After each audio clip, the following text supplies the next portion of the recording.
अरे मेरे बूम पे मत रख यार। जय महाराष्ट्र क्या कर रहा है? अरे पार्टी में बघायला गेलं तर दादा जर असते तर मॅडम एक मिनिट नोटीस पिरियड पे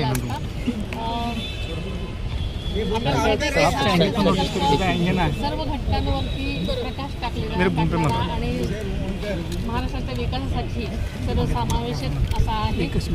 त्याबद्दल मी खरोखरच माननीय मुख्यमंत्र्यांचे आभार मानते आणि हा अर्थसंकल्प आदरणीय दादांसाठी दादांना समर्पित केलेला आहे। त्याबद्दल मी धन्यवाद देते। खरं तर सकाळपासूनच सगळेजण हे भाऊक झालेले होते।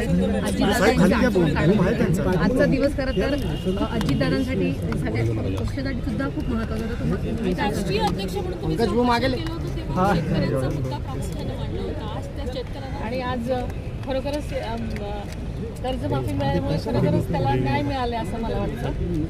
खरं तर 27 तारखेपर्यंत आदरणीय दादा या अर्थसंकल्पाची तयारी करत होते आणि येऊन सगळ्यांच्या मीटिंगच घेणार होते आणि आपण सगळेजण पाहताय की दादांची आर्थिक शिस्त त्याची छाप या सगळ्या अर्थसंकल्पावर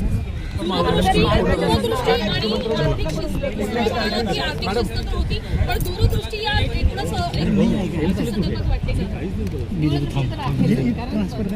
आपल्याला म्हटल्याप्रमाणे की या अर्थसंकल्पावर दादांची छाप होतीच आणि सर्व घटकांवरती सर्व समावेश विचार केलेला आहे।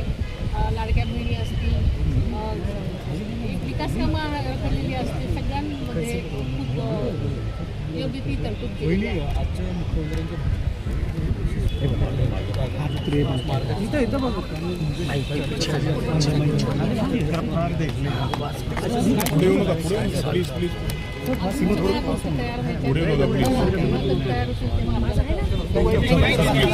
तयार